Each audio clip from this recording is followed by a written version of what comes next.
নমস্কার, welcome to astro console.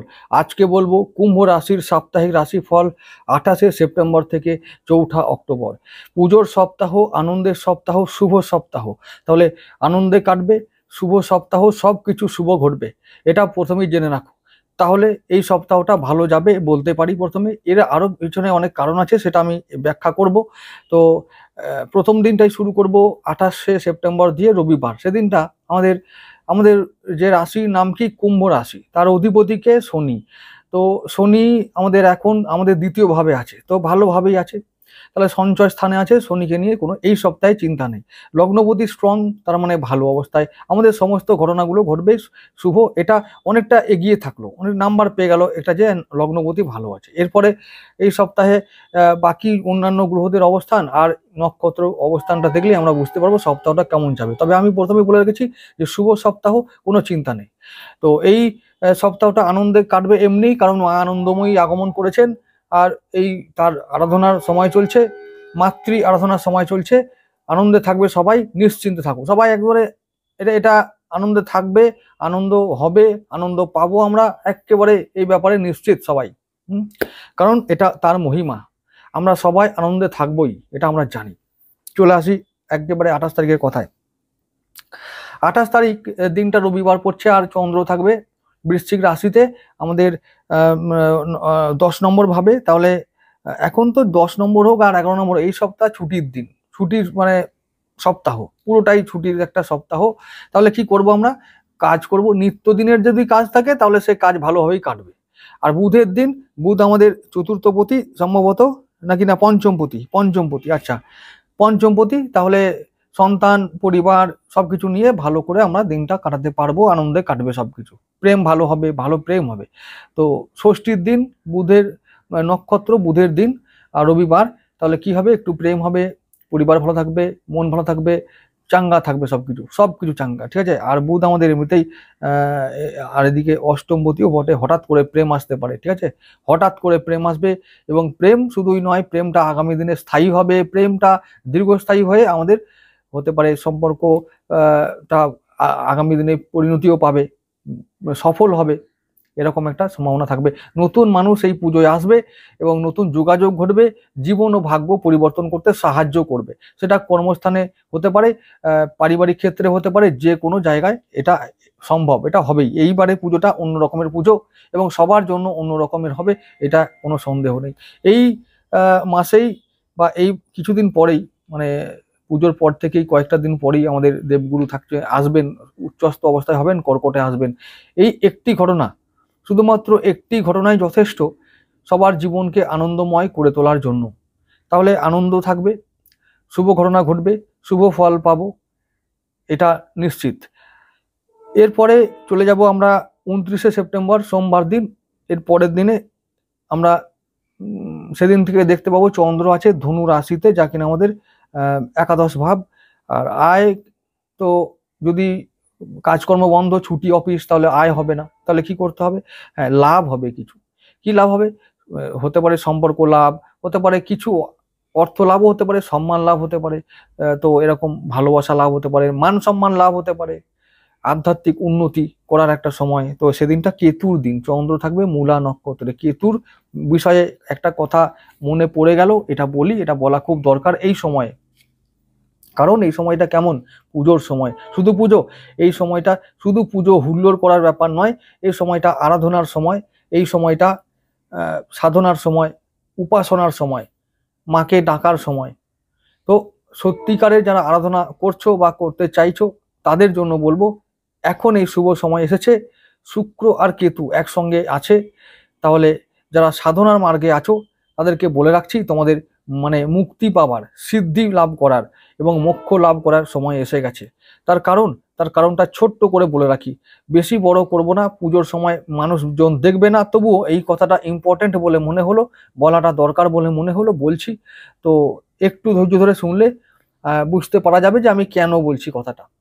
ছোট্ট করে হলো যে কালপুরুষের যে রাশি চক্র আছে, তার প্রথম রাশি কি? মেষ রাশি, অধিপতিকে মঙ্গল। তাহলে কালপুরুষের প্রথম যদি লগ্ন হয় মেষ, তাহলে তার সপ্তম ভাব কোনটা? তুলা রাশি। তাহলে তুলা রাশির অধিপতিকে শুক্র। আচ্ছা, মঙ্গল শক্তি বা পুরুষ শক্তির কারক, তাই আমরা ভগবান শিবকে ধরি। আচ্ছা, শুক্রকে কি ধরি? শুক্রকে ধরি মাতা পার্বতী হিসাবে। তাই ওই শুক্র যে শুক্রাচার্য, তার কিন্তু উপাস্য দেবী হচ্ছেন মাতা পার্বতী এবং দেবতা স্বয়ং ভোলেনাথ বা ভগবান শিব। তো এই শুক্রকে আমরা মাতা পার্বতী হিসাবে দেখি, তাকে আমরা স্ত্রী শক্তি হিসাবে দেখি। তো এই যে মাতা পার্বতী বা মা দুর্গা স্বয়ং এখন আছেন কেতুর সঙ্গে, যা মোক্ষ কারক, যা মোক্ষ লাভকে, সিদ্ধি লাভকে ইঙ্গিত করে এবং সিদ্ধি লাভকে এগিয়ে দেবে। যারা সিদ্ধি চাইছো, যারা মন্ত্র সিদ্ধি চাইছো বা সাধনায় ফল পেতে চাইছো, তারা এই সময় সেই ফলটা খুব সহজেই পেতে পারো, বা সেই সময় হয়ে গেছে অনেকের ক্ষেত্রে। এই যারা নবরাত্রি করছো, যারা দুর্গা সপ্তশতী পাঠ করছো, চণ্ডী পাঠ করছো, বা এমনকি যারা যে কোনো শক্তি মন্ত্রে যারা আরাধনা করছো, পুরস্চরণ করছো, তাদেরকে বলছি যে এই সময় তোমাদের এইরকম ফিল হবে, যার যেমন ক্ষমতা বা যার যেমন পাত্র, সেই পাত্র অনুযায়ী তারা ফল পাবে। তো ফল এরকম পাবে যে ফিল করবে, খুব আমি ছোট পাত্র হিসাবে ধরছি, যে তারা ফিল করবে যে আমাদের সঙ্গে কোনো এনার্জি বা ঐশ্বরিক শক্তি আমাদের সঙ্গে আছে, তারা আমাদের পাশাপাশি থেকে আমাদেরকে সেই অনুভূতি দেবেন। আবার যদি খুব উঁচু স্তরের পাত্র হয়, তাহলে তারা হয়তো মোক্ষ লাভ করলো, তারা হয়তো সিদ্ধি লাভ করলো বা সাধনায় সিদ্ধি লাভ করলো, এরকম অনেক কিছু ঘটনা তাদের জন্য ঘটবে। কারণ এই যে বললাম, মা দুর্গাকে ওই শুক্র, আর শুক্র আমাদের আছেন এখন আমাদের সপ্তম ভাবে। তো সপ্তম ভাবটাই কিন্তু ওই দাম্পত্য জীবনের ভাব এবং সম্পর্কের ভাব। তাহলে ওই মানে শুক্র, আর ওইদিকে কে তাকিয়ে আছে? আমাদের লগ্নে রাহু আছে। তাহলে আমি একটা কথা বলে রাখি, রাহু আর শুক্রের মধ্যে একটি ব্যাপার আছে। কিরকম? যদি জ্যোতিষের দিক থেকে আমরা বলতে চাই, রাহু আর শুক্র এটাকে বলা হয় গুরু শিষ্য। আর গুরু শিষ্য যোগ একে অপরের সঙ্গে দৃষ্টি বিনিময় করছে, একটা গুরু শিষ্য যোগ তৈরি করছে। এটা পার্থিব দিক থেকে যেমন ভালো, তেমনি আধ্যাত্মিক দিক থেকেও এর একটা গুরুত্ব আছে। শুক্রকে যদি মাতা পার্বতীর সৌম্য রূপ ধরি, তাহলে রাহুকে আমরা মাতা পার্বতীর উগ্র রূপ ধরবো। তাহলে রাহু মানে হলো দেবী শক্তি বা দেবী, উগ্র দেবী, অর্থাৎ কালী, তারা, নীল সরস্বতী, এই সমস্ত দেবীদের আমরা, চামুন্ডা, এই সমস্ত দেবীকে আমরা ধরি। তো আমাদের তাহলে দুর্গা ঠিক উল্টো দিকে রাহু বসে আছে, অর্থাৎ শুক্রের ঠিক উল্টো দিকে রাহু বসে আছে। তাহলে যারা উগ্র সাধনা করছি তারাও আমরা সিদ্ধি লাভ করব, আর যারা সৌম্য সাধনা করছি, সংসারের থেকে সাধনা করছি, তারাও আমরা সাধনায় সিদ্ধি লাভ করব এবং এনার্জিকে আমরা অ্যাচিভ করতে পারবো, ফিল করতে পারবো, কিছু লাভ আমরা করতে পারবো।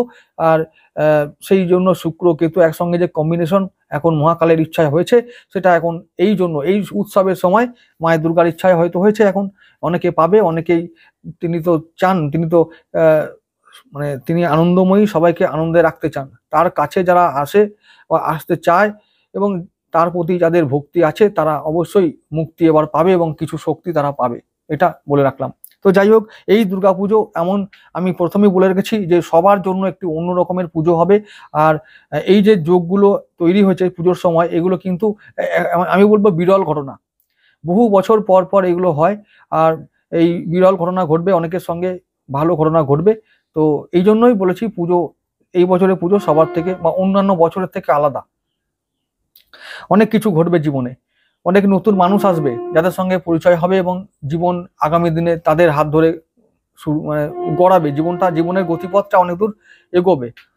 তাদের সঙ্গে যেতে হবে, যাত্রা চলবে, এরকম ব্যাপার, যাত্রা করতে হবে, জীবনটা কাটাতে হবে, এরকম অনেক সুযোগ আসছে।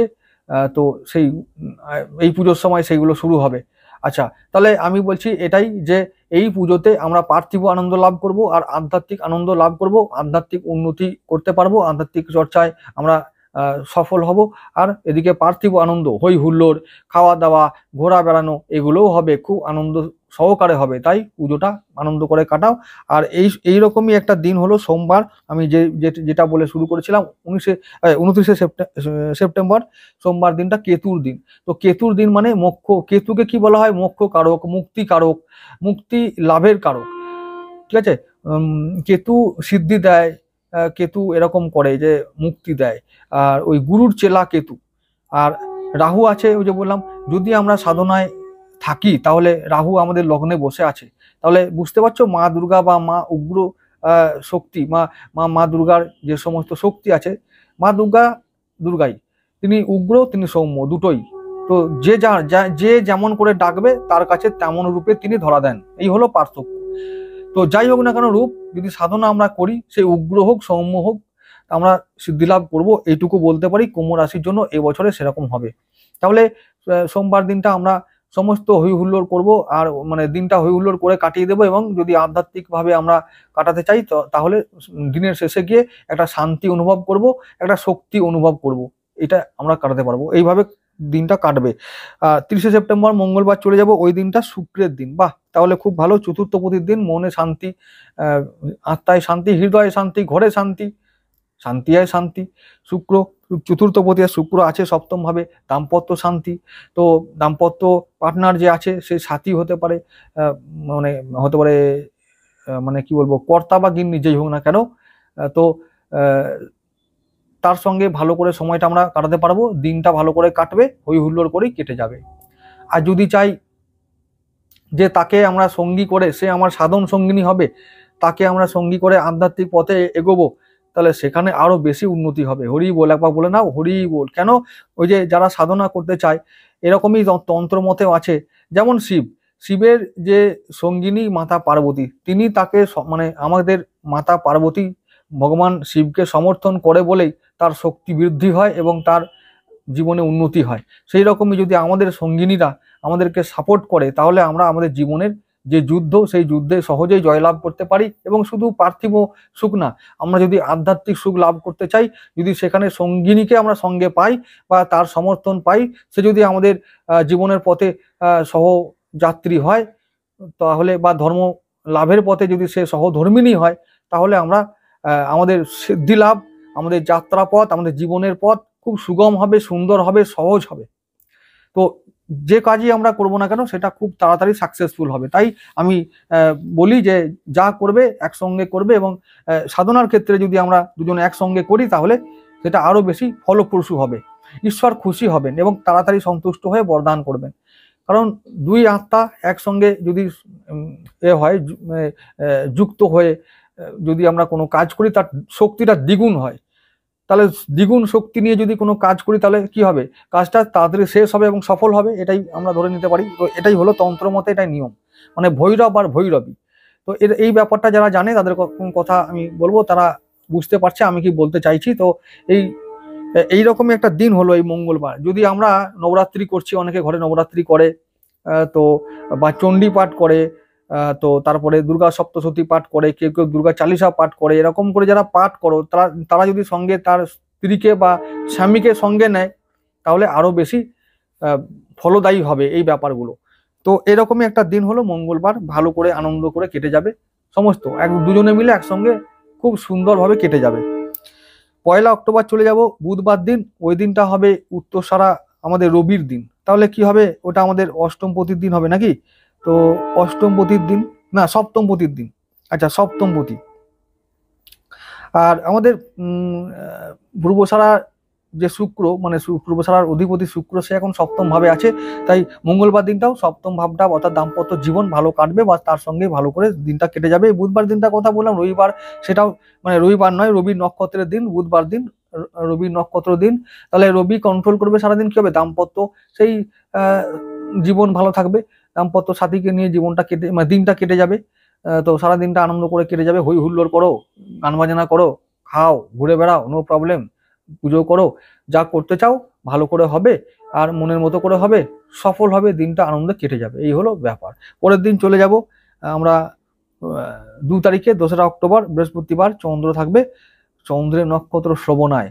তো চন্দ্র বেশ উচ্চস্ত, মানে উচ্চস্ত নয়, তবুও ভালো অবস্থায় থাকবে, নাশস্ত থাকবে, কিন্তু নিজের নক্ষত্র থাকলে নাশস্ত বলবো না, ওটা ভালোই অবস্থা বলবো। সেই ক্ষেত্রে চাঁদের দিন, মন খারাপের দিন, মন উদাস হবে, একটু পাগল পাগল হবে, একটু আনমনা হবে, এরকম দিন। কেন, সেদিন আবার কারো কারো বাতি কাছে বলবে মা চলে যাচ্ছে, আহারে মা চলে যাচ্ছে। আসলে মায়ের জন্য মন খারাপ নয়, মন খারাপটা হবে ওই কুঁদুনি কদিন করা হলো, সেটা এখন বন্ধ হবে, কাল থেকে আবার কাজে যেতে হবে, পড়াশোনা কারো শুরু হবে, এই সব ব্যাপার। আবার সঙ্গিনীর সঙ্গে দেখা হবে না, কদিন পর দেখা হবে, হয়তো কয়েক মাস পর দেখা হবে কারোর, ওই জন্য মন খারাপ। মায়ের জন্য মন খারাপ কারো করে না বন্ধু, অত নেকামি করো না। এইসব বললে মা চলে যাচ্ছে, মা চলে, আবার কি হয়, মা যদি কখন চলে যায়, পুজো হবে না ফর্মালি করে, মানে আমরা যেটা পুজোর সময় যেগুলো উপচারিকতা করি, ফর্মালিটি করি, সেইগুলো হবে না। কিন্তু মাকে তো আমরা অন্তরে পাই, সবসময় ডাকলেই তো পাবো। যে জানে, সে বোঝে, সে করে। তার জন্য মা কখনো দূরে যায় না, কখনো চলেও যায় না কোথাও, সে সঙ্গে থাকে। মায়ের ছেলে, মানে যে মায়ের ছেলে হবে না, তার কাছে মা সবসময় থাকে। আজ বলে নয়, কাল বলে নয়, ওই মানে রবিবার বলে নয়, সোমবার বলে নয়, আশ্বিন মাস বলে নয়, কার্তিক মাস বলে নয়, ঠিক আছে, সবসময় সঙ্গে থাকে। ছেলের সঙ্গে মা সবসময় থাকে। তাই ছেলে হলে মন খারাপ করবে না, বুঝা গেল। আর যারা ছেলে নও, পিলে হবে, তারা মন খারাপ করবে, মন খারাপ করছে, ন্যাকামি করবে, তো এইগুলো কোনো ব্যাপার না। তো ওই বৃহস্পতিবার দিনটা ওরকম হবে, বুঝতে পারছো, মানে মন খারাপ হবে অকারণে। তাই বলছি এসব বাতিক প্রতীক না করে যেটা করার সেগুলো করে নিয়ে দিনটা কাটিয়ে দাও, হরি বল। তারপরে আবার খারাপ দিন আসছে, মঙ্গলের দিন, পরের দিনটা 3 অক্টোবর। ওই দিনটা আমার মাথা গরম করার দিন হবে। মঙ্গলের দিন, মঙ্গল আর রাহুর সঙ্গে আছে, রাহু নক্ষত্রে আছে, 7ই নক্ষত্রে। মঙ্গল তোমাদের কত নম্বর ঘরে আছে দেখছি তো, নবম ভাবে, বাবা। ও তো কখন অমঙ্গল ডেকে আনবে ভগবান জানে। তাই বলছি বেশি ওই উদাসীন হচ্ছ, অন্যমনস্ক হচ্ছ, হ্যাঁ, ওই রোমান্টিক হচ্ছ, কেউ বলবে নস্টালজিয়া হচ্ছে। ওরে বাবা, কত রকমের সব ভাষা, ওরে বাবা, মানে মানে মানে এরকম সব আছে বাতিকগ্রস্ত লোক। এগুলো এইসব করতে যাবো না ভাই। বাতিকগ্রস্ত হলে না মানে একবারে মানে এই যে মঙ্গলের দিনটা আসছে, শুক্রবার ধনিষ্ঠা নক্ষত্রের দিন, খ্যাপা ছেড়ে যাবে। ওই দিন অনেকে যেমন ভাসান করতে যাবে, মাথা গরম করতে যাবে, মাথা গরম। যদি বন্ধুর সঙ্গে কথা কাটাকাটি হয়ে গেল, দিল 2 থাপ্পড় কষিয়ে দিল, হয়ে গেল, হরি বল। কোথাকার জল কোথায় গড়িয়ে গিয়ে পড়বে, মাথা খারাপ হয়ে যাবে। তো ওই সব দিনও আছে, তাই বেশি উড়ে লাভ নাই। মায়ের কৃপায় কোন রকম কেটে গেল দিনটা, হরি বল, ব্যাস এইটাই জেনে রাখবে। মন খারাপ এইসব করো না। মা কোথাও যায় নাই, মা সঙ্গে থাকে আমাদের সব সময়। এই শুক্রবার দিনটা সামলাও, ধনিষ্ঠা নক্ষত্রের দিনে খুব সাবধান ওই দিনটা, ঠিক আছে। আচ্ছা, কোন কোন দিকে হবে? আচ্ছা, মঙ্গল চোট আঘাতের কারণ না, মঙ্গল কোথায় আছে? ভাগ্য ভাবে। কোথায় দুর্ভাগ্য ঘটিয়ে দেবে বলা মুশকিল। আচ্ছা, সেদিন কি হবে জানো? আচ্ছা বলে দিচ্ছি, চন্দ্র থাকবে মকরে, তোমাদের দ্বাদশ ভাবে। আচ্ছা, চন্দ্র কত নম্বর ঘরের অধিপতি? তোমাদের ষষ্ঠপতি। ষষ্ঠপতি শত্রু থাকবে কোথায়? 12 নম্বরে ঘরে, যেখানে মামলা মোকদ্দমার জায়গা, হসপিটালের জায়গা। আচ্ছা, এই মঙ্গল তোমাদের কত নম্বর? দেখো, মঙ্গল তোমাদের 1 2 3 নম্বর। আর এদিকে তোমার মানে দশমপতি। তাহলে কর্ম করতে যাবে, কর্মটা কি হবে? কিছুই কর্ম নাই এখন, কোনো বিশেষ কোনো এমার্জেন্সি ডিউটি ছাড়া। এই শুক্রবার দিনটা মনে হয় কোনো বিশেষ কোনো ইম্পর্টেন্ট কোনো ডিউটি নেই, রেগুলার ডিউটি নেই, সব ছুটির সময়। তো ছুটির সময় কুঁদুনি বেশি হবে। তো কি হবে? ওই ভাসান করতে যাব, দলে দলে যাব। আর এইবার বলে দিচ্ছি, যেখানে ভিড় বেশি সেখানে অশান্তি বেশি হবে, বিপদ বেশি হবে। সাবধান, ভিড় এড়িয়ে চলো। যাদের ভাগ্য খুব খারাপ তাদেরকে বলবো, বা যাদের চোট আঘাতের সম্ভাবনা আছে, যাদের মামলা মোকদ্দমা অলরেডি চলছে, যাদের ভাতৃর বিবাদ চলছে, শত্রু খুব বেশি আছে জীবনে, তারা সাবধান থেকো। শুক্রবার দিনটা ভাসান করতে গেলে ব্যাস হয়ে গেল, তুমি নিজে না ভেসে যাও। চলে আসছি পরের দিন, শনিবার 4 অক্টোবর। বেশি ভিডিও বড় হয়ে গেল না? আচ্ছা ঠিক আছে, ছোট করে দিচ্ছি। আচ্ছা, শনিবার দিন ভাই শতবিশা রাহুর দিন। ওই শুক্রবার দিনটা সাবধান থাকলে শনিবারটা চুটিয়ে আনন্দ করো, ব্যাস। আর বেশি ভেসে যাবো না। শনিবার দিনটা রাহুর দিন, আর মঙ্গলের রাহু একসঙ্গে আছে, কখন কি হয়ে যায়। গাড়ি ঘোড়া সাবধানে চালাবে, শুক্র শনি এই দুটো দিন ভালো থাকবে। তাহলে বাকি মানে সপ্তাহটা, পুজোর এই কটা দিন খুব আনন্দে কাটবে, এটা বলতে পারি। আনন্দময় সপ্তাহ হবে, আনন্দময়ীর আগমনে, আমাদের আনন্দময়ীর কৃপায় সব ভালো যাবে। অ্যাকচুয়ালি আমাদের এটা করা উচিত যে এটা আরাধনার সময়, এটা হই হুল্লোড়টা হবে, কিন্তু সেটা গৌণ, মুখ্য নয়। মুখ্য হবে আরাধনা, সাধনা, উপাসনা, এগুলো হবে। মায়ের প্রকৃতভাবে মাকে ফিল করা, মায়ের এনার্জিকে ফিল করা, মায়ের কাছাকাছি যাওয়া, তাকে ডাকা। তো এইগুলো হচ্ছে মুখ্য বিষয়। সেটা আমরা কোথায় করি? করলে ভালো হয়, না হলে কি আর বলবো। ঠিক আছে, তোদের যা ইচ্ছা তোমরা তাই করো। ভালো থেকো সবাই, নমস্কার।